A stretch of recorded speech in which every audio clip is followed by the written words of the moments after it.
Welcome one, welcome all. Good to see so many faces back here again at our Mastermind Group's public session with the fantastic Ankush Jain. Here's how this evening is going to work. I'll give a brief introduction into Ankush, his bio, and then Ankush will give a topical talk on a topic I know not what for about 15 minutes or so before we segue into the Q&A session of this evening. This evening is all about how to build a sustainable and impactful principles-based coaching practice. And with that topic, we really could have no better man than Ankush Jain leading us. So to introduce Ankush, and I take some notes here, he's a principles-based coach, public speaker and trainer based in the UK, but with clients all over the world. He's also the founder of the powerful men's group and runs sold out deep dive immersions in the UK several times a year since 2015. Ankush also coaches other coaches to develop their practices and is the author of the brilliant book, Sweet Sharing, Rediscovering The Real You. And I have it here in hard copy, which is a real treat in these COVID times, let me tell you. This book has been described by Dr. Keith Blevens as transcendent in its simplicity, honesty, and humility. Together with Dr. Mark Howard, Ankush has recently created a powerful online course to support principles-based coaches in their journeys. And when I asked him, what motivated you to set this up, Ankush? He said, and I paraphrased, this work is the most powerful change work that many of us have come across. And so those that are doing this work should be inundated with clients. So something is clearly wrong.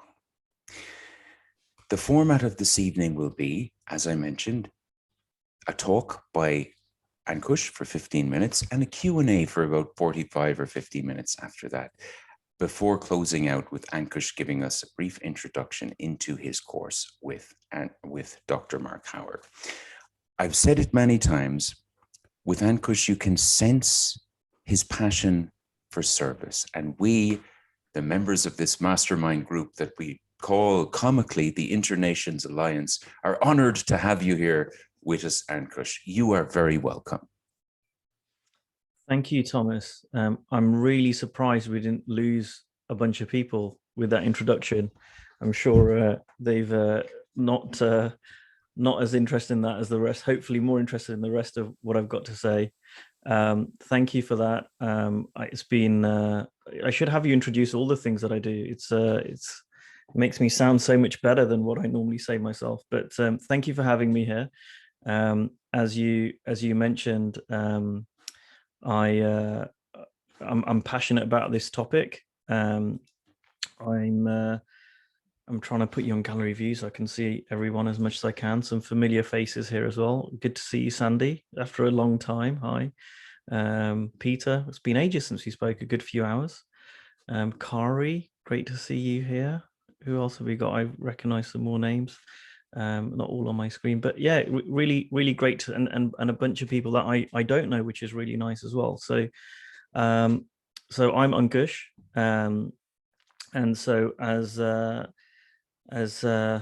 Thomas said, I'm a principle-based coach, and one thing that I wonder about, because I wonder about a few things, is why is it that coaches who coach from the three principles understanding, right, which if people here have, I'm assuming, some knowledge of the three principles of mind, thought, and consciousness, pretty much everyone that I know who coaches from this understanding thinks this is the best thing since sliced bread, right? This is really, really great. It's more powerful than other change work they've come across. Although people say it's not change work, it's an understanding. But regardless, this is a powerful understanding, the most powerful understanding we've come across. It's the most transformative. Maybe some people don't think that, but a lot of people do. And I think as a minimum, people who are interested in it feel like there's something powerful here with this work. So given that this is really, really powerful work, and given that it's really transformative and transformational, and seems to work in areas and ways that other methods seem to take longer or don't work as deeply, then it should follow, everything else being equal, that 3 principles-based coaches should be inundated with clients, right? Like that would make sense. If this stuff is really the best approach, and I know we don't call it an approach, it's not approach, but if this service that we're delivering has the most impact of any service we're delivering, why is it that coaches who coach from this understanding are really struggling to get clients? That is really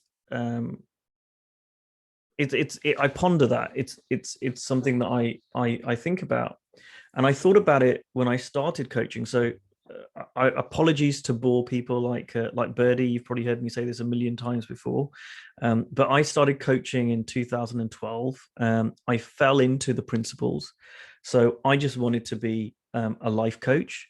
I thought I'd done 10 years of personal development work, and I thought, great, I know it all. God, 10 years. I've read all the mainstream books in the airport, so I know how to help people.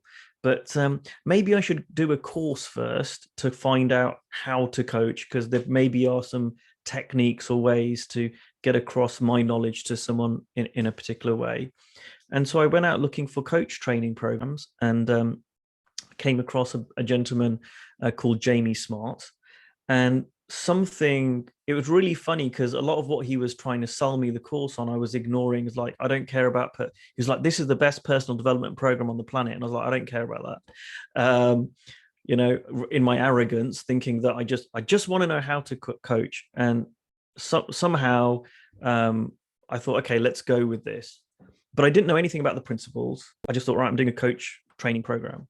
Didn't know who Sydney Banks was, and turn up at this training, and literally the first day I was like, right, there are a bunch of hippies in the room, right? They all wanted to hug me. I didn't know what that was about, and I said to Jamie on the first break, I'm like, I think I need to leave. Like this, I thought, you're this professional guy, and I thought you work with serious people, and these are just too happy, they're happy clappy people, and I don't think this is the right place for me. And he went, just stay to the end of the weekend, and if you don't like it, then fine, I'll give you your money back, but just kind of hear us out. So okay, so all right. So I went back in, and it was Garrett Kramer, who was still dual then. He wasn't non-dual. He was teaching at the front of the room, and that was a joke that obviously no one found funny. But anyway, so he was teaching the principles at the front of the room, and so I was sitting there, and I really got something about anger from him. Like something clicked about that, and it was something along the lines of, the angrier I get, the more stupid I get. Like the less clearly I'm seeing things, and that was, amazing to me. Like that had never occurred to me in all the personal development I'd done and all the training. That was amazing. Now, that had profound implications for my life in ways that I cannot express adequately.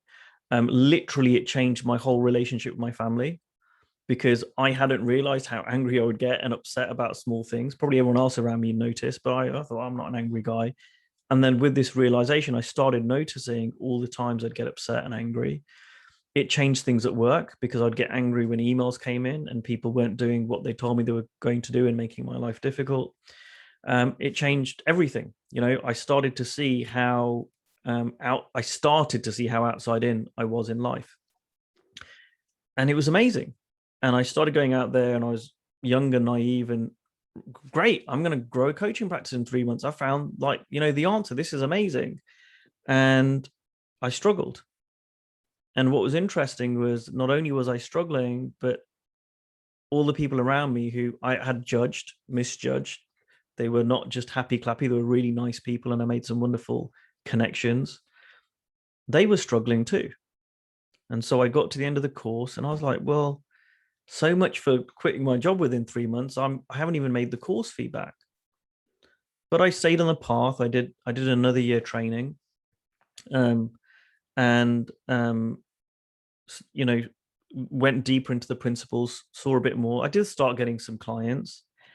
But interestingly, it was through reading a book called The Prosperous Coach by Steve Chandler and Rich Litvin, who I'm sure pretty much everyone's heard of. And when I started reading that, I was like, okay, there's bits here that I can take and start using this to get clients. And that's what happened. But 2 years in, I was doing pretty well for 3p land. I was getting clients. I was, charging some money for it. And I was still nowhere near replacing my corporate salary, like at all. And I was still paying for all this training. And so it got to a point, and my now wife, we'd just started dating for a few months, and she's an accountant. And she was just like, so how much are you paying for your training? Right. Okay. And how much are you charging for your coaching? Okay. And how many clients do you have? And I went, well, that much. And she went, that doesn't add up. Right. And I was like, I think I need to get a coach. And she went, and she looked at me like, are you an idiot? I'm dating an idiot who obviously doesn't know anything about money and is just spending, good money after bad on this coaching thing, which she didn't understand. But anyway, I hired a gentleman called Steve Chandler, who again, I think most people here will know. And I really took my time to find a coach because I'd spoken to a few 3 principles people, and who were making a decent amount of money. And I said, great, can you coach me to grow my business? And I remember one lady, she said, yep, I can, but it's all grounding. And I went, great, I'm not going to hire you because I've done that for 2 years. And it might even be true, but that's not what I felt like. Something was missing. I felt there was a missing piece. And so that was 2014. I start working with Steve, and it was massively challenging because there were all these assumptions I had around growing a coaching practice from the principles, what you can do, what you can't do. You're not allowed to have structures. You're not allowed to have systems. You've got to go with the flow. And he just kind of like went straight to it, right? Very direct. And it was challenging, but I paid him a lot of money. So I thought, well, I better try it out at least. And what was happening was my bank account started increasing. I started making more money. And over time, I started to see there was nothing that I was learning that was against the principles understanding. In fact, if anything, my grounding, if you like, in the principles got deeper through not learning more about the principles, but through actually taking practical steps to develop a coaching practice, right? And I'll give you an example, right? Just one tiny example. I was telling Steve one day, I want to get some more clients, and he went, great, let's look at your network. Who do you know? And one of them was my former boss. And he went, right, send him a message, tell him that you've been doing this training and this understanding, and it's great, and it's helped a load of other companies, and you'd like to chat to him about it. And I was like, no, I can't do that. Like, I had suddenly this fear that, oh my God, I can't go to this guy. Used to be my boss's boss's boss, and I can't go to him because I'm not ready. I don't know enough, or what's he going to think of me? And it occurred to me, there was nothing that I was saying that could stand up in the face of the principles. Like, that's not an adequate excuse, right? My fear was not a reflection of this guy taking me seriously or not. It was thinking in the moment. It was thought in the moment. And so it got nothing to do with me taking action or not. And so I went through, I call it my phase of absolutely crapping myself for about a year, because I lost my excuses to take action, right? And also I wasn't in pure 3P land where it was just like, trust your wisdom. So I had Steve actually pointing me to do stuff. And so my business started to really grow. But what's really interesting was at that time, I was still, training and with the principles. My colleagues, they weren't growing. Pretty much everyone, they weren't growing at the same pace. And I started to notice the stuff that I was learning from Steve and through then my own experience was like really missing not with any particular person, but like in the community as a whole, there were all these areas I started to see that no one was talking about. And so that's why in 2015, I started a community for coaches. And I know a bunch of people here were in that Facebook community. It's been going for 5 or 6 years. And that was uncomfortable because people were like, oh, here comes another coach coaching coaches. You can't coach properly, so you're doing that. Whereas actually I was coming from a place of, no, this understanding is, you know, that this is what's stopping it getting out there. If everyone's trained in the principles, but no one's got clients, well, it's going to stay in that small community. We're all going to be insular, and everyone's just going to 3P events talking about the principles. And, you know, so what? Whereas actually, if we can help people grow a practice like Steve helped me, and my early clients, none of them were coaches, then that starts having ripple effects, and it starts helping people, and this understanding starts to spread. So that's kind of me, you know, waffling on for a bit, but that's why I suggested, when Thomas said I'd like to interview you, I said, look, I really want to talk about this topic. So I said, what community do you have here? And he said, you know, we have a bunch of coaches. Well, I think let's talk about brass tacks, and I'd really like to do Q&A, because that's when I find that, you know, the devil's in the detail, as they say. That's when I can help highlight some stuff. And, you know, Thomas has kindly given me some time at the end to talk about this course that I'm doing. I don't need 15 minutes. I don't need to give you a sales pitch. We can lose that bit. I'm happy to do all Q&A.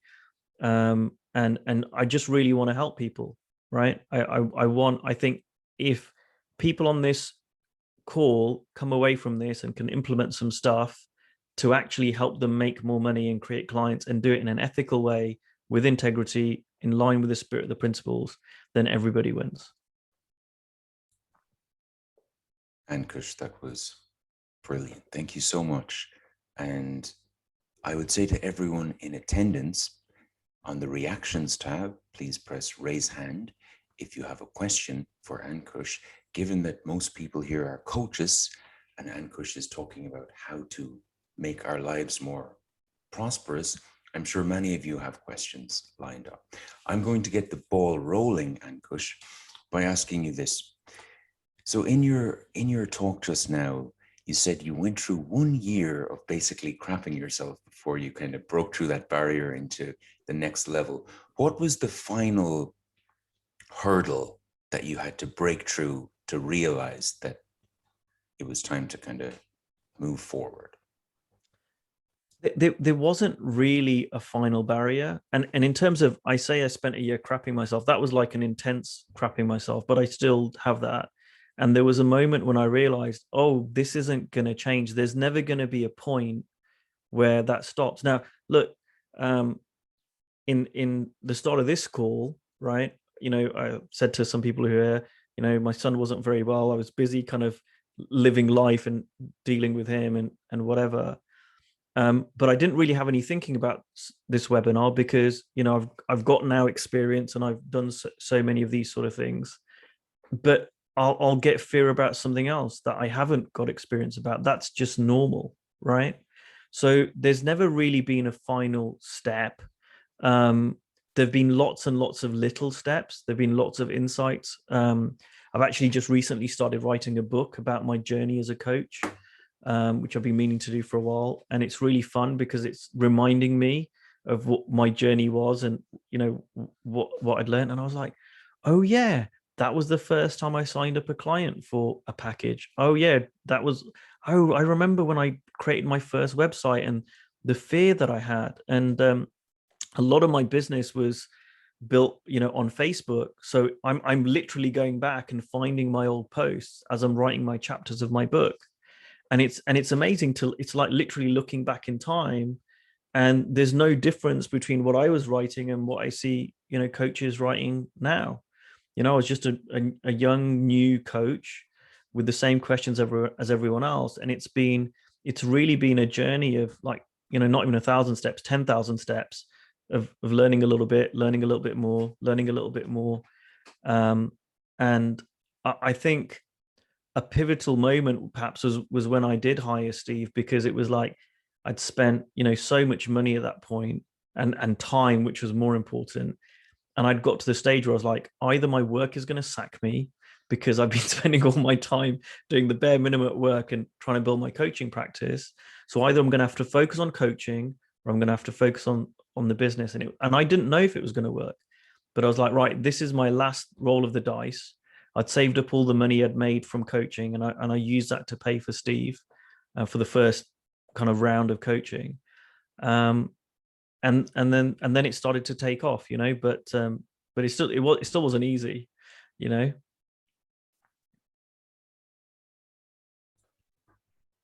Thank you, Ankush. Thanks so much. We're moving over now to Shona Nichols. Your hand was up first, so the floor is yours. Oh, thanks you very much, Thomas and Ankush.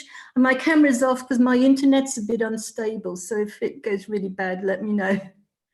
I just love what you're saying, Ankush. It's really amazing. I'm a 3P based psychotherapist. I don't know if I'm the first one, but I'm claiming that.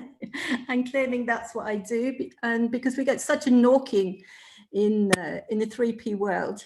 But I did some courses to facilitate the 3Ps, and I think at one stage I thought I wanted to be a coach. But what I realized, and I wondered if you could talk a bit more on this, what I realized was sharing the understanding of the 3Ps is not coaching. It's two different things. And I think that's when I realized I can still practice psychotherapy within the 3P understanding. And that's what I do, and it works really well for me and my clients. But it was just a realization that I think a lot of people are under the impression the deeper they go into understanding the 3Ps, it doesn't make them coaches. And that's where you come in. I think that's where you are doing such an amazing job. Thank you. And I completely agree with you. And that was a misunderstanding that I had. That was one of my 10,000 steps when it really landed for me. And in fact, there's a video on my website, a webinar I did with Steve Chandler on this very topic, that there's the principles, which is an understanding of how the mind works and how we create our reality. And then there's a separate profession called coaching. Yeah. So, and there are any number of professions. My sister is a doctor. And she's done some work in the principles with Dr. Keith Blevens, and that's really helped her be a better doctor, right? But she's still a doctor. I remember Jamie once said, if there was a choice of someone who understood the principles and had read a few biology books, or a surgeon who didn't understand the principles, he'd prefer to be operated on someone who had been, trained as a surgeon. Right. And I agree, that there are two different things. Now, in any profession, I think an understanding of the principles can help you be more proficient in that profession, especially with something like coaching, which is working with people one-on-one to have transformation occur. But you're right, they are different things. That it's not the same to just learn about the principles and then coach. You can be a 3 principles teacher. And certainly understanding the principles deeper helps you in your coaching, but they are different things. There is a profession of coaching. But here's the thing as well, coaching is such a wide, open, wonderful profession. It's one of the most creative professions, I feel, where no two coaches are the same, no two coaches coach the same way. And so, there leaves this wide open degree of creativity and flexibility in how you then coach from this understanding. But yes, you're right, they are two separate things. Thanks. Thank you so much, Shona. I've certainly just seen that on a deeper level, which I didn't put together, that coaching is perhaps in a different swimming lane than just sharing the principles. So I appreciate that, Ankush. Now, before we move to Sam Etzioni and Angela, Carrie Klein from our mastermind group is having trouble raising her hand, but she in fact had the hand raised figuratively before anyone here. So go ahead, Carrie, unmute yourself and all yours. All right. Lovely to meet you, Ankush. Likewise. I'll put it on. I have Thomas in front of me.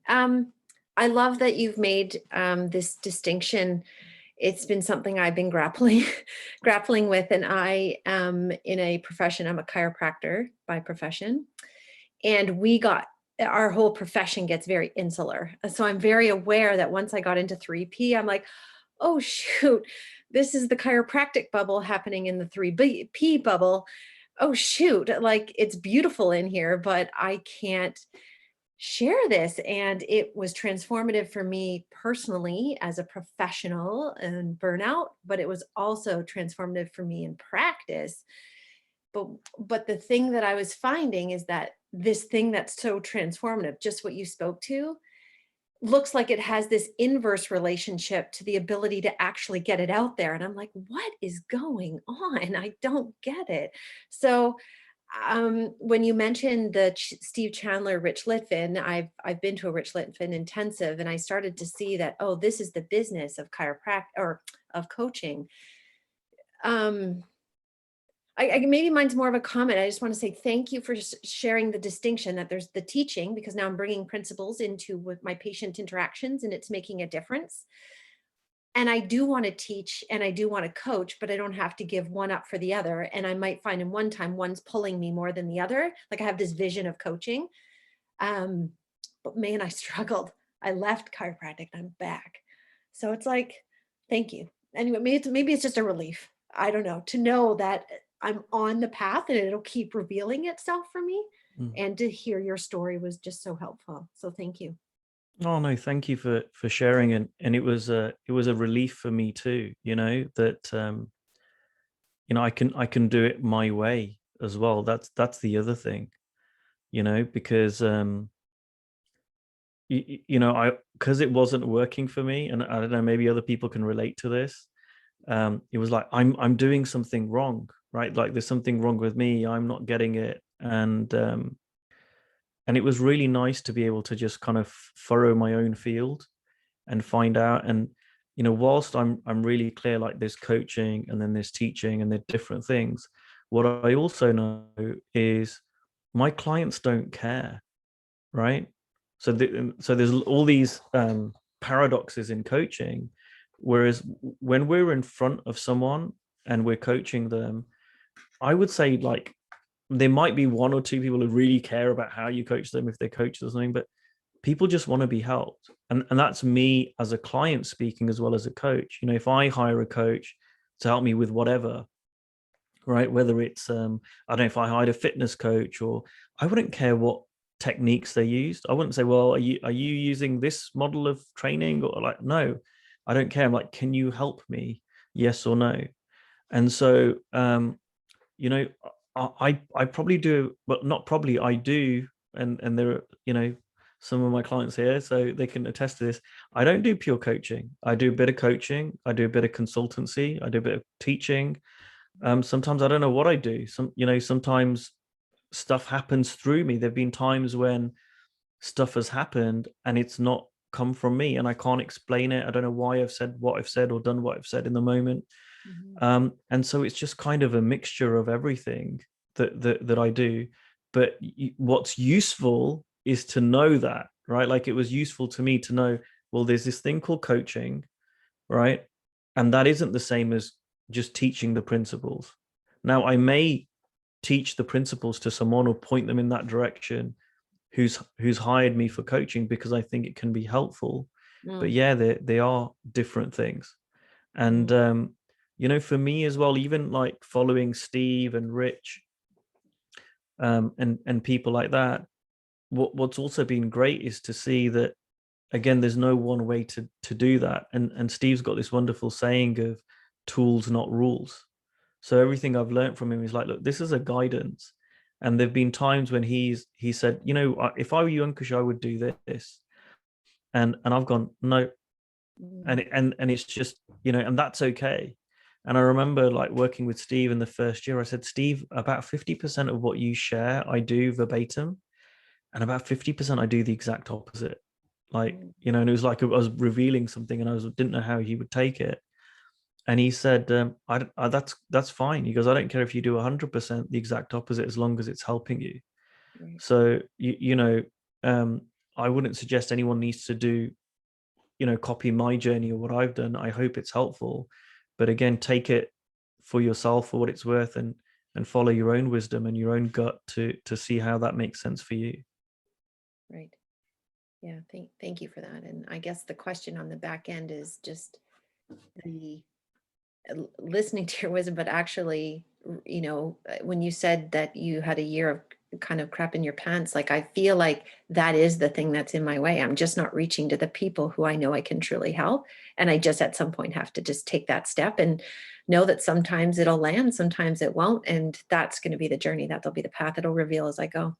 Yeah. Thanks. And here's the other thing, Kari, is alongside that as well, and this hopefully is helpful for everyone, right? You don't need to take like the big scary leap, which I thought I had to do. You know, one thing that Steve helped me with was just take the next step. And that's what I share with my clients, is like, look, if approaching that person is like so crazy scary, well, who can you approach that's less scary? Yeah. And there'll be so there's always something that's doable. So we can just focus on the doable, and that's it. You know, we don't need to go for, you know, the big crazy scary leap. And you know, and that's why, you know, in answer to Thomas's question, it wasn't like, oh, I was trundling along like this, then I did this one big scary thing, or this one big realization, and now look at me, I'm amazing, you can be like me too, just sign up for my $50,000 program, right? That's not what this is about. It's just more mundane and practical, but works. You know, it's just next step, next step, next step, next step. Beautiful. Thank you so much. Thank you so much, Carrie. And Kush, I love that when you say you don't have to take the big scary leap, just the next step. It makes a lot of sense. Over to you, Sam Etzioni. Welcome. Thanks, Thomas. Just that, Ankush, it's like a pleasure to listen to you. It's so really, really fascinating to hear what you said already. I don't really know what my question is. I'm probably in a position that resonates from you saying that, you know, when you first started, you're a new coach. I'm definitely in that position. And really and truly, I want to be able to make money doing something like this, which I absolutely love, so I don't have to work a day in my life. And I'm just thinking logistics. It's kind of like a two-faceted question. What would you say you're like, for someone who's not particularly business-minded, what a rough idea of what the 3P coaching business plan looks like? And second part is also how important is marketing in that, like, is like sourcing clients, and how best do you recommend going about that marketing if it is important? Right. Do you have 2 days for me to answer that question? Right. So we can go shorter than that, as short as you like. well, I'll try and be brief. So firstly, I've never had a business plan. Right. This is such a dynamic business, and even when I'm working with coaches, I don't bother doing that, because coaching careers, in my opinion, tend to unfold. So you can have a general direction of where you want to go, but when I started, I thought all my clients were going to be corporate clients, because I was from the corporate world. I was very comfortable in the corporate world. I could use all the lingo and the jargon, and I'm still comfortable. Like my wife has a corporate job, you know, we talk, I'm very comfortable, you know, in that space, but my business hasn't turned out that way. And actually I enjoy it. I enjoy doing what I do more than I would do that work. But if I'd made a business plan on day one, it would have been, you know, totally unlike, you know, what it's turned into. So in terms of logistics, again, it's different for everyone. So it's going to be different for you. For me, it took a couple of years to really get my own understanding of the principles deep enough to adequately be able to help people. I mean, I was sharing earlier, and I think people could start sharing straight away, but it took me a couple of years to get to a stage where I felt really like I've got something that I can take a client and help them. So, you know, you know, and I learned this from Jamie Smart, there's kind of three facets to being a prosperous and successful 3P coach, right? One is your grounding. So that's your understanding of the principles. And if I may be as bold to say this, and people may not like me for saying this, but when I look at the community, so if I had to create a plan for the 3P community of coaches, right, I do feel actually that one of the things is understanding the principles deeper. That would be helpful. So I'm not saying, you know, colleagues of mine who focus on grounding are wrong. I think it's really important. It's a really important facet, because, you know, if you're a coach from this understanding, you know, to a certain level, you're an expert. So if someone's going to you for coaching, Sam, and you're helping them from this understanding, the deeper you understand this, the more you're going to be able to help them. It's as simple as that. And so for me, I have maintained some interaction with mentors to deepen my understanding. So like I worked with Jamie at the beginning, then I hired Keith Blevens. I worked with Chip Chipman. I hired Dickon Bettinger. I did retreats with Dickon. I did a retreat with Elsie. I've then been working with Keith again. I've done a retreat with Keith. You know, I make sure I'm in that, you know, in my own learning journey with the principles. For me personally, I really think that one-on-one cannot be matched, because if I go into a group training, and some group trainings are great and they've got their place, but you know, working with a mentor with the principles one-on-one, or a very small group, right, where basically somewhere where you can get lots of interaction and have your own answers, your questions answered, I think that's super important. So for me, you know, Keith reached out to me a few years ago and said, "Hey, Ankush, I'm doing this group. Do you want to be part of it?" And I went, "No," even though it was very cost effective. But I tell you what, I'll hire you for one-on-one again. And then I can go in and talk to him about the stuff that I might be uncomfortable sharing in a group, or, you know, I don't want to, you know, if we've got a 90-minute call, I don't want to think, oh, I've only got 10 minutes to ask my question. I want to get deeper and really see, where do I not see it? Or I've had a client come to me with this and I didn't really know how the principles interact with that. So I keep going deeper for myself as well as for my clients. And you don't need to do that constantly. You know, I've had moments of breaks, but I've stayed with that. And I think we're very fortunate at the moment in this community that we've got, whilst we've lost Sid and Roger Mills, pretty much everyone that's been around from the beginning, apart from them two, are still around. They won't be for very much longer, you know. I wish them a long and healthy life, but they're all, you know, older people. And so, you know, we're lucky to be able to learn from them at this stage. And I encourage anyone who can, you know, find what we call a first generation teacher who you resonate with, and work with them. So that's the first thing. This is going to be, I'll try and shorten this answer. Secondly, right, okay, logistics, right, impact. That was the second part. How impactful are you? So there's coach training out there, there's 3P coach training out there, but a big part of it is experience. So when I work with coaches, what I say is start coaching, right? Start coaching. I was talking to a client of mine this morning, and he started off as a non-coaching client, as in he wasn't a coach. He came to me for personal coaching, and I coached him for a little while. Start off with his career coaching, and then we developed into other things. And then a year and a half ago, he said, "You know what? I'd like to be a coach." And I said, "Okay, start coaching, and just do whatever it takes to get some coaching hours." So at the beginning, that might be doing pro bono, and then this guy did really cheap coaching, like £5 a session was his first client. But he learned so much from that £5 a session client. And then it was £10, £20, £30, you know, and he just over time increased it. But he's got all these hours under his belt of coaching. He's learned so much. And he was telling me today that his new clients, they tend to have much bigger transformation in a shorter space of time than when he was starting out. Right. So, you know, in terms of impact, a really big part of that, it ties into grounding, right? But also, and it ties into getting your training, but it also ties into you just coaching a lot, right? And then if you've got a 3P mentor, if you've got a coach, a 3P coach, I advise you to do some, supervision with them, i.e., okay, hey, I spoke to this client, they brought this up, how would you handle it?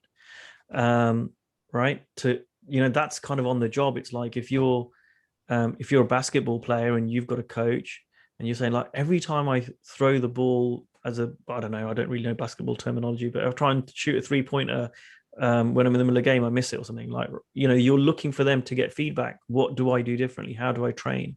And so it's the same thing as coaches. What are some things that we can learn from other people that can help us? And so one of the things that I've learned about, whilst creating this online course with Dr. Mark Howard, is he's brilliant. I've learned so much from him creating this course, and it's made my coaching better. So I'm more impactful now than I was a year ago, simply because of being around Mark more and creating these videos and this course with him.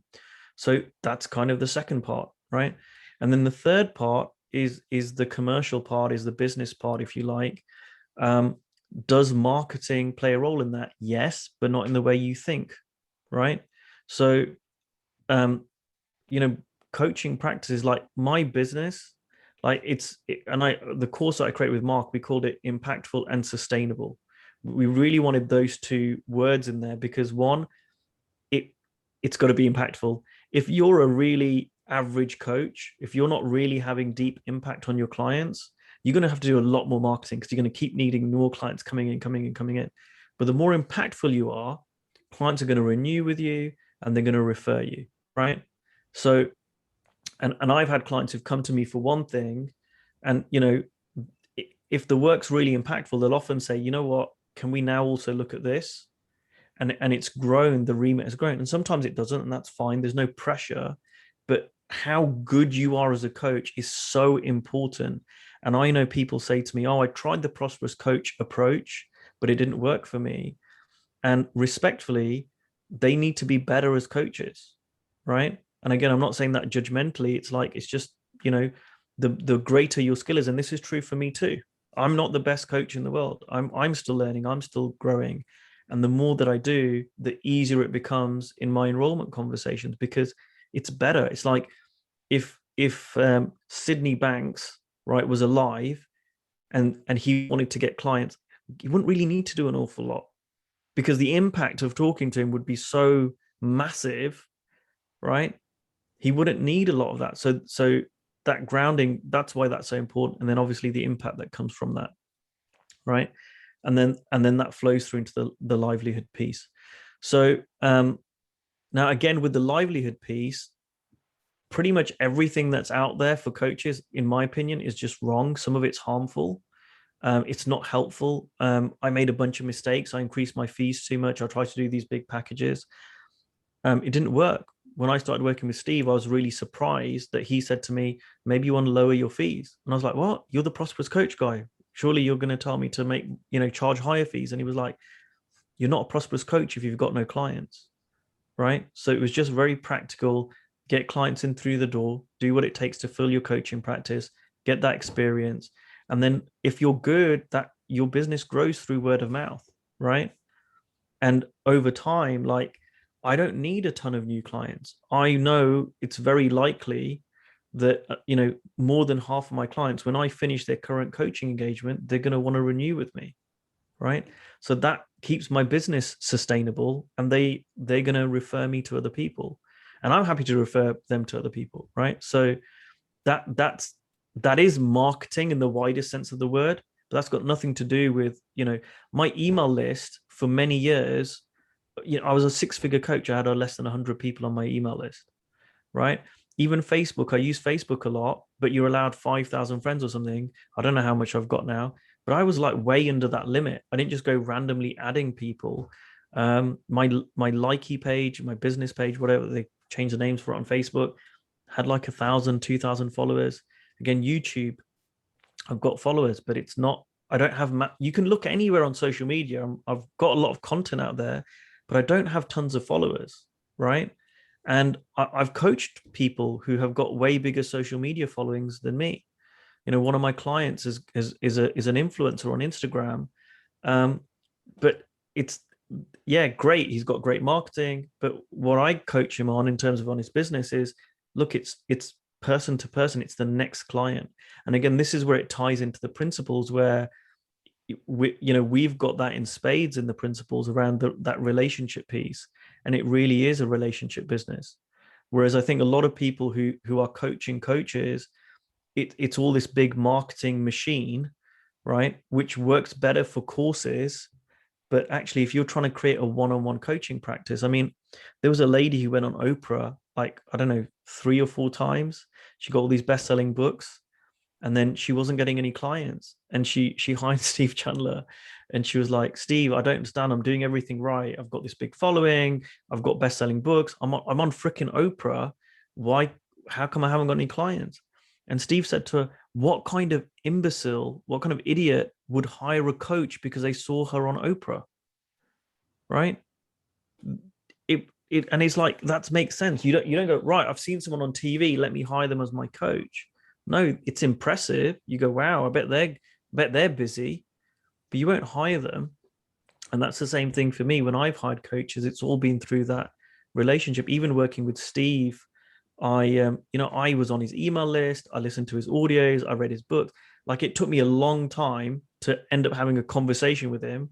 And then I had the conversation. I still wasn't sure. Then I signed up to his course he was doing in London, an intensive with Rich. Saw him there for 2 days. Then finally I was like, yeah, now I feel connected to this guy, and I feel like he can really help me. And it was still a gamble, right? So that's probably a very long answer, but as short as I could try and make it for this webinar. Is that helpful? Yeah, really helpful. Thank you so much.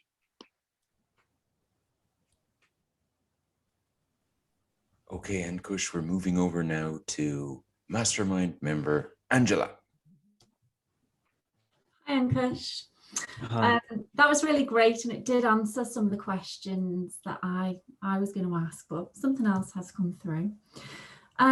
So I'm getting a little bit stuck in the area of the value I provide as a coach, as in the problems that I solve. And maybe I'm caught up in a little bit of a marketing loop, because I seem to be on this impression that you can only take people through a transformation if you've experienced it yourself. And I liked what you said, that it took you a few years to recognize who you could help and how you could help them. And so that's making me think I probably haven't done enough coaching with people to see where I really help them. Wondered if you could speak to that based on your own transformations and the ability to help others, having not experienced that. So yes and no is the answer for me. A lot of my clients are people like me. I enjoy that. So half my business is working with men in the personal development kind of space, and that was me for 10 years. So I get them. I know what their challenges are. I've been through a lot of the journeys that they've been on, and that does help. And they feel connected to me. They think that, okay, he understands us, and there is an element of that, right? So there's the yes piece, but there's also the no piece, because I coach clients who bring now completely different problems. Like I'm coaching a chap who is in as a business, a family business in the construction industry, right, in Europe, and I've not run a family business. The challenges he brings are very different than I've perhaps personally faced, but this is where I feel the principles comes into its own, because I don't need to coach his business, right? I coach him, so I can help him, and that's what he pays me for, right? And that's what's going to make the biggest difference. I can give him all the strategies. Hey, do this with your business, do that, do this, do that, right?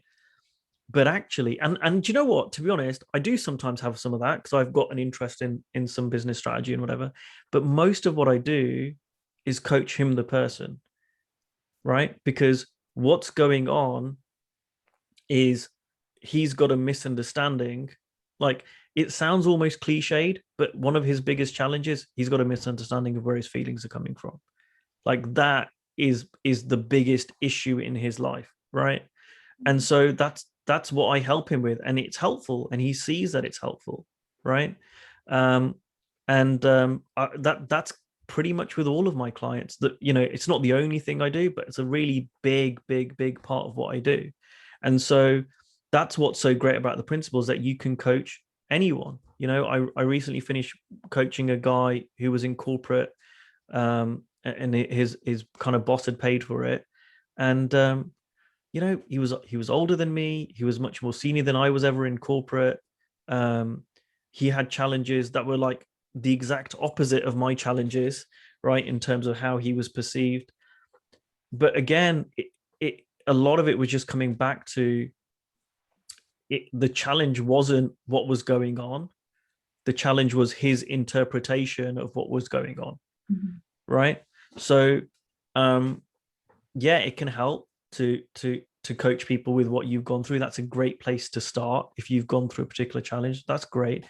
And I don't have a niche, and I don't think coaches need a niche, and it evolves. So I started coaching men. I then added coaching coaches. I've done some corporate work. I never planned on being a writer, but I've got a book out. I've got another book. Things just kind of happen. I never planned on doing an online course, and then it kind of just came about. So, you know, this is what I said about business plans. You can let your business unfold, get more experience. That's great. But just, it's fun. Just see where life takes you. And, you know, I've heard stories from coaches where they'll coach one person who's connected to them somehow, and that one person can introduce them to one person who introduces them to one, and they end up coaching this group of people, you know, that you could never have marketed to in your life, right? My brother is a coach, and he was telling me today that one of his clients, she had read my book, and I was like, oh, okay. How did she come across my book? And I was assuming she must be connected to one of my clients or something like that. She was someone who found it on Amazon, randomly, completely randomly on Amazon. Somehow they got connected on social media, and he's now coaching her, right? There are all these weird coincidences and events that probably made that happen, right? But you know, it's let your, like Steve says, let your niche find you, and also be willing to allow that to change. So let's imagine there's someone on this webinar who's going to go on and have a 30-40 year career in coaching, and let's say a bunch of people are, right? Well, one of you could coach the same group for the next 30-40 years, love it and enjoy it. Someone could just coach a different person every day. Someone could coach one group for a while and then shift and change. There's no rules with this. So yeah, I mean, in a short answer, keep doing what you're doing, right? Keep coaching, and let your business unfold. I don't know if that's helpful. It's really helpful, thank you. But I do feel I do get stuck in that. It's almost like I've got to sell the value to then create clients first. You do have to sell the value, but you don't have to sell the value in the way that you traditionally might think, right? So the way that you sell the value is through a conversation, right? So here's one little takeaway. Actually, you reminded me of something. Typically, I see coaches, let me give you a discovery call, right? And it's 20 minutes. If they're generous, it's 60 minutes. And at the end of it, they want to make a proposal, right? It's too soon for most people, right? People haven't had enough of an experience of you. Like, and that's not what you're paying for with coaching. With coaching, you're paying for a series of conversations. So as a minimum, people need 2 conversations with you, because there's what happens in the conversation, then what happens in between the conversation, and then there's a second conversation, right? So, you know, that's giving people value. That's them experiencing the value. It's not like, here's my website with my testimonials, and you can have a website, I have a website, but really where the value comes is someone comes to you and says, hey, Angela, I'm really struggling with stress, right? Or you see someone struggling with stress and you say, hey, would you like to have a conversation about that? Sure. Okay. And then you get on a call tell me about your stress. Tell me how long's it been going on for. Tell me and you talk and you share, and whatever comes up. And then you say, right, why don't we do this? Would you like to talk again? Yes. Great. Why don't we put that in the calendar and you do it in a week's time or 2 weeks' time? And I would always suggest you give people a bit of homework, right? So that they've got something to do, and it can be a short piece of homework. So it could be like, listen to this. George Prancey's got this great 3-part video series on YouTube for free on stress, right? Hey, listen to this 3-part series. It's 3:15 or 3:20-minute videos, and let's talk in 2 weeks. And then you speak in 2 weeks, and they go, wow, I felt much less stressed in the last 2 weeks. Your conversation helped, and then I watched those videos, and that helped it sink more deeply. But and there'll either be a but, or there'll be something. Or they'll be like, well, you know what? I'm not getting it. I'm still stressed, right? So you have another conversation. And why, like, here's the thing for me. Why would I want to make a proposal to someone unless I know I can help them, right? Because I can't help everyone. Some people don't get along with my style or the way that I am. That's fine, right? But so it's a two-way street. So yes, give people value, but that's through conversation. And that's when you can coach anyone, because that's done through conversation. So this guy that I said who I'm coaching, who's got he's a family business, I got introduced to him through a coach who was on the other side of the world, who I had a conversation about growing his coaching practice, right? And so I spoke to him. He liked the conversation but wasn't ready to sign up with me. I then get an email saying, could you coach this person I know who's on the other side of the world? I'm like, yeah, are they up for it? Yeah, they're really up for it. We had 2 conversations, and the person signed up for 6 months of coaching with me, right? And then he referred me to one of his friends who's, again, thousands of miles away in a country that I've never, not that I've never coached one, but in a country that I wouldn't necessarily go to find clients, and he became a client. So, and it's all done through value, but it's not done through Facebook or email marketing. I mean, it can be, that can help, but the value really is through conversation. It has to be. Yeah, but to get to that conversation, you're not speaking directly to a niche. You're just sharing general content that you believe is of value to people. There's no one way. You don't have to. Like, here's something you can do right now, and everyone can do this. Get a piece of paper and a pen, right? And write down someone right now that you can help with coaching, right? And if I did this, if we all did this, we'd come up with 10, 20, 30 names, right? If we actually did it, not go, yeah, I'll do it. If we actually did it, you'll come up with some names of people you can help from coaching.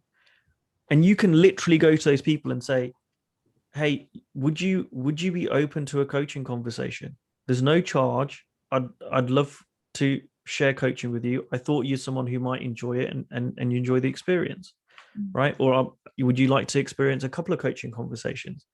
And even if half of them said no, you've now got some coaching conversations, right? So, there are people who build coaching practices with no email marketing, no Facebook marketing, nothing, no content, and just go direct. And you can. I really enjoy using Facebook. I've shared a lot of stuff on there. I put videos on YouTube, but I don't coach coaches to do what I do. Some of them hate that stuff, so they don't need to do it. So they can go on a different platform, or they can go on no platform, right? But it all starts with a conversation. And if we're really honest with ourselves, and I did a course last year, what I find happens when I work with a coach, they go from I don't know who to talk to shit, there's too many people to talk to, very, very quickly. Like, you will find it doesn't take long to fill your calendar with conversations. People think it's like, I need to create a ton of content. You don't. I mean, I literally went onto Facebook on this course, and I went, and there was a client who was there, and I was like, who would you love to work with? I'd love to work with business owners. And I literally typed in the name of their city, business owners, into Facebook. I found like 5 Facebook groups. I went into one of the Facebook groups, and we scrolled, and very quickly I went, look, there's someone who's got a problem or a challenge. You can comment and say, would you like to have a conversation about that? It's that simple, right? And that was just the first thing that came into my head. But there's so many ways. And what I would suggest is, you know, do you have a coach? Not currently, but I've Right. just finished with a coach. Yeah. If you have a coach, the best thing to do, this is something to take to your coach and spend a bit longer time on, and brainstorm filling your calendar, right? And just try things out, right? Like, but this is a great thing for everyone to take to their coach. And I used to take it to my coach, like, oh, I've got no one to talk to, and my coach wouldn't buy it, and then we'd just talk, and then I'd suddenly have all these ideas of who I could talk to, right? There's people I used to work with, there's people I've met on courses I've been to, there's coaches there's people I've coached before, you know, there's people I'm connected to wherever. You can go to people and say, hey, people who've experienced your coaching, who've enjoyed your coaching, right? You can say to them, hey, do you know anyone who would really value a coaching conversation with me, right, as a gift from you? And I've done that before, and I've had people go, yeah, would you coach so and so? Would you coach my brother? Would you coach my friend? There's so many ways to fill your calendar with coaching conversations, and like I said, you very quickly get to a stage where you realize, actually, I need to start being picky about who I talk to. Yeah. Helpful? Yeah, really good. Thank you. Cool. All right. Ankush, I feel like the value per word of what you're sharing here is immense. So thank you so much. In the interest of time, I think that the lovely Georgia will be our last question before Ankush shares a bit about his course with Dr. Mark Howard. So Georgia, all yours. Hi, Kush. I can't Hello. see you. I can only see the beautiful Thomas at the moment. Just pretend I'm him. It's There okay. you go. You're just as gorgeous anyway. Well, actually, so much of what I was going to ask, of course, as is always the way, someone, your last lady asked. But it's interesting because I've spent the last year and a half, I've done Supercoach Advanced, Supercoach with Michael, and Emerging Voices with Michael. And sorry, Michael Neal, you may not know who I was talking about there. And having finished all that, and having gone through just about everyone I know, to oh, I've lost you, to get an experience, because you have so many case studies you have to do. I've reached the end and gone, oh my gosh, where do I go now? And it's very, the line between trusting this, that it will take to the next step, and actually just taking action is a really fine line. At what point do we go, no, action's needed? I can't just trust this, that it's going to all come to me. So that's where I'm at the moment, and thinking, okay, but it makes sense that I have to do more than this in some way. Did you experience that? Yeah, you know, there's a saying, I don't know who said it first, but inspiration often finds you working. I think something like that. And again, I don't know where I heard this from. It was a movie, or someone said it. I only write when I'm inspired. It just so happens I'm inspired every morning at 9 o'clock. Yeah, like that. Right. And you know, there's I think that, again, one of the misunderstandings in our community, and I had this too, was I've got to wait for a nice feeling. I've got to wait for wisdom. I've got to wait for clarity. I've got to wait for an insight before taking action. And that's just not the case, you know, like, they're not mutually exclusive. So yes, there's a kind of trusting, and I have that, you know, it's going to work out and be okay. But that's got nothing to do with action, right? So I take action, and, you know, it's like trusting that the next thing's going to show up. And you don't even need to trust, to be honest. Trusting's a little bit overrated, in my opinion. I'm more a fan of testing, right? So, you know, whilst I really like Michael and Jamie and all, Dickin and everyone that you've had on here, and no doubt we'll have on in the future. I like to test things out for myself, right? And that's like the greatest teacher. It really is. It's the greatest teacher of everything. And to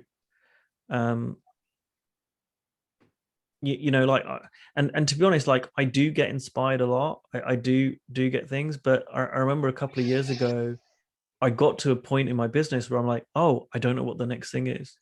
And I was waiting and I was waiting and I was waiting. And it was like, that was fine for a while. And then it got to a stage of, no, I need to, like, now the next thing needs to happen.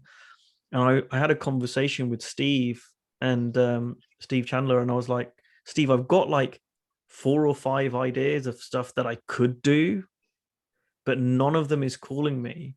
And normally I just simply wait and wisdom shows up, right? We've heard that a million times.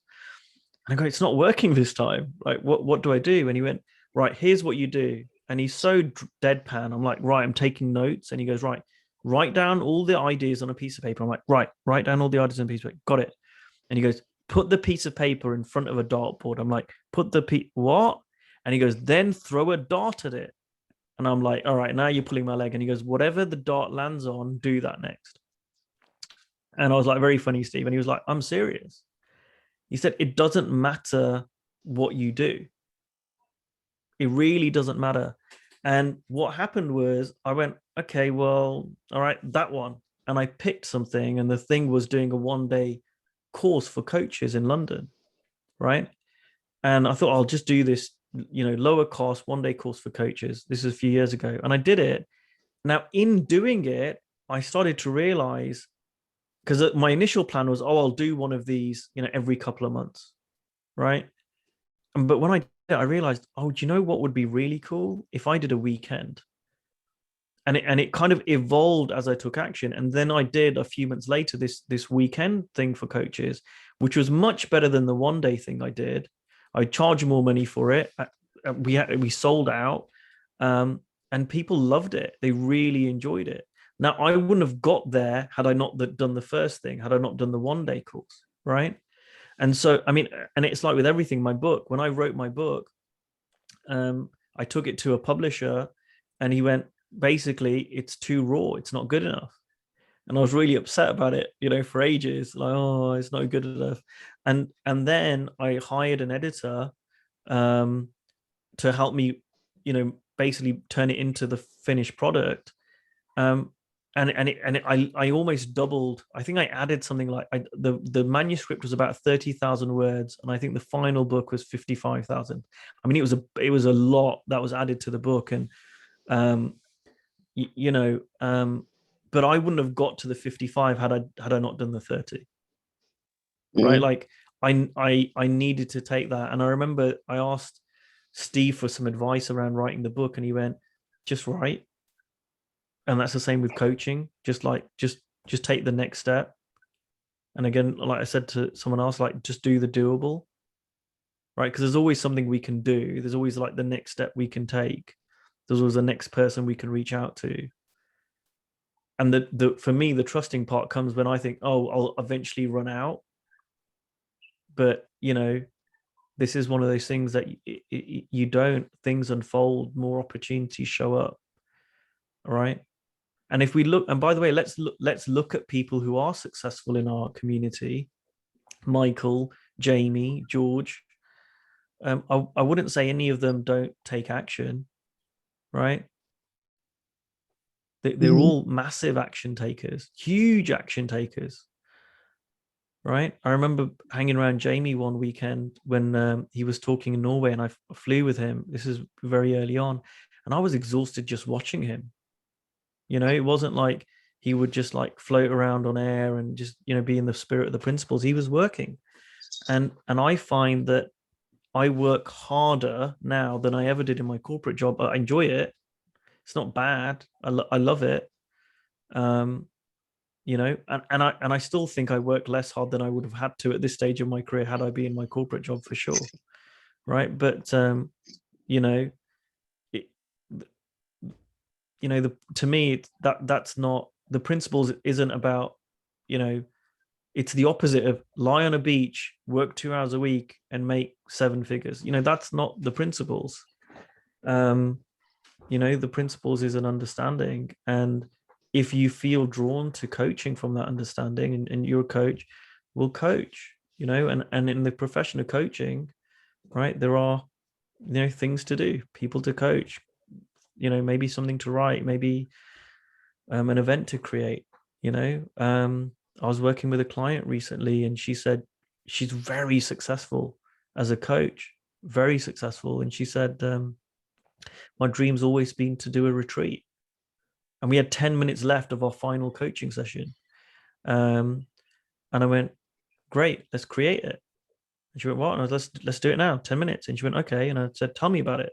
And she just told me everything she wanted to have on her retreat. And I went, right, it's done now. Now's the easy bit. Now you just need to do it. That is the easy bit. It's the action. Yeah. Just take, you've got the blueprint. That's her business plan, right? She wanted to have yoga in the morning. She wanted to do painting workshops. She wanted to do a bit of coaching in there. She wanted it in particular countries. She wanted a particular audience. I went, right. I said, if I told you this was available, she goes, I'd bite your hand off to attend it. I went, right. So there are other people out there like that. And just go and do it. And we've all got that.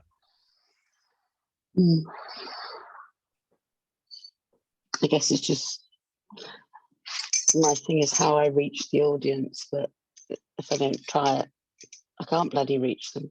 Excuse my language. No, it's fine. You're right. And like, I remember the first lady I coached, she was brilliant. She'd been around the principles for 15 years. And I asked her one day, who's your ideal client? And she said, you know what, my ideal client is a lady who works in the supermarket. And she's on the tills. And I was like, really? She went, yeah, she's my ideal client. And we talked about it. And it was just like, serve her and, you know, whatever. 2 weeks later, she went, she's a client of mine. All right. And it doesn't always work that way, but there's always people in our world that we can serve. There's always. Thank you. You're welcome. Thank you so much, Georgia and Ankush. Ankush, in the interest of time, would you like to tell us a bit about your course with Dr. Mark Howard, what it's called, what it's for, why you made it, and how we can get it? Sure. And I don't want to do a big sales pitch on everyone. I don't want to bore everyone. I hate those myself. But I'll just say this, the why, what was really interesting. So I'll tell you a little story. So I'm at the 3P conference a few years ago, and I did one of the breakout sessions, and we didn't have a big audience, but we had Mark Howard in there, Kathy Casey, Shaul Rosenblatt was hosting it. We had Mara Gleason and one other person, and there was someone else in there who I didn't know who it was, and it turned out it was Sid's wife, right? So, you know, no pressure audience, right? In the breakout. But after the breakout, you know, it was lunch or whatever, and I was like, right, I just want a bit of, you know, downtime, you know, to chill out. And I go back into the breakout room thinking no one's going to be in there, and Mark's there. And I was like, oh, sorry, Mark. And he was like, no, come in. And we just start talking about this phenomenon that we were talking about, how, you know, people aren't making money. They're not, and it's not about being millionaires or anything, but it's like they can't even make a living. And I told him my thoughts about it, how, you know, it's not separate to the principles. It's not like, you know, making money is anti-principles. It's totally different. And I said to him, like, what I've been learning is the way we make money and create clients is through service. And the greatest service is from love, right? And the essence of the principles is love. So it's all the same thing. It's all connected. And I said, Mark, you and I have not set out to make, you know, $1 million a year from this profession. That's not why we got into this profession. But if we did set out for that, right? And he finished my sentence. He went, we'd have to see the principles deeper. And I went, exactly. And then we just stayed in contact. And he said, you know, Kush, I'd really like to do something for coaches together. And we went back and forth, and we were going to do something in person, and COVID hit. And then he said, would you like to do an online course? And I thought, okay. Eventually not, I wasn't sure, and then we did it. But what was interesting is even the way we did that, you know, talking about letting things unfold, Georgia, in my head, I was like, Mark, what do you want to talk about? And he had like 3 or 4 topics. And he went, what do you want to talk about? And I had 3 or 4 topics. So we thought, great, we'll record 7 or 8 videos and we'll turn it into an online program. But we just started recording it, and we just did 1 chapter, and then we did the next chapter, and then we did the next chapter, and then we did the next chapter. And it's really recorded like that. It's not, you know, we're not in a film studio, and it's not super polished. It's very real. And then we invited people to test the program. So we invited some people who were coaches to do it. And we're like, what's great? What's not great? What's missing? And basically they just kept coming back with, this is really awesome, but we've got a question on this. And so we kept going, and it's taken us a year now to create it. And we ended up, I think, with like 30 hours of material or something. We've done coaching sessions. So I've coached people 3 times. Mark's coached people 3 times. We've done an intro and then a debrief of the coaching sessions. I mean, we've really covered everything from deep rapport in listening, which Mark is amazing at, and I've learned so much from him, all the way through to creating coaching agreements, pricing, and professionalism, what it means to be a professional in the coaching world as a 3P coach. So we've kind of done all that, and we're now basically ready to launch it. And Thomas, I can send you the link if you want to share it with people. Yeah, I mean, I don't want to do a big sales pitch on it, but I'm really excited about what it's turned into. You know, there's some of the videos are free, so even if you don't pay for it, check it out, watch whatever's on there, you know, that you don't need to pay for, and see how it resonates with you. Sounds incredible, Ankush. And anyone can, of course, reach out to me, but is there another way for people to also find the course? Is it on one of the platforms? Is it launched yet? It's not officially launched, but it's available to buy. So people have started buying it. I guess you guys are the unofficial launch, because I guess you're the first people we're formally telling. People have got me on Facebook. You know, add me on Facebook, Ankush Jain, and you'll see me post about it there. You can email me, ankush@ankushjain.co.uk, and you can, you know, I'll send you a link if you're struggling to find it. But yeah, you'll see it online. If probably the place that I'm most active is on Facebook. So if people search for me there, they'll see it shared there. And what we're also planning on doing is, again, I don't know, someone asked about value. I think it was Angela. You know, one of the things we're going to do is, a lot of the videos are like an hour long on a topic. We're taking kind of 5 or 10 minute sections or even longer of videos, and we're going to be posting them online. Again, just to let people have an experience of it. You know, like I don't want people to spend money on a course if it's going to be no good for them. We want to make sure that they get an experience of it, get as much of it as they can, to know, well, this is right for me, or no, it's not. You know, so it's the same thing that we've been talking about on this call, is giving people an experience of. And again, this call is an example of it. You guys know what I'm like, and what my energy is like. Mark slows me down a bit, but you know, you've all got an experience of that, so you'll know if it's right for you or not. Thank you so much, Ankush. And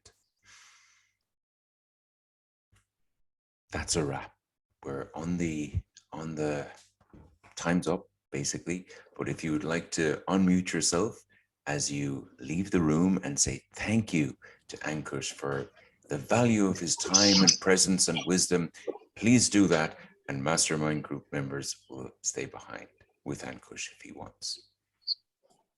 Thank you, Ankush. Thanks, Lovely. Ankush. Thank you, Ankush. That was cool, Kush. Thanks, Thank Ankush. you. Thank you so much. Thank you. Thank you. Thank you. That was great. See you around. Thank you.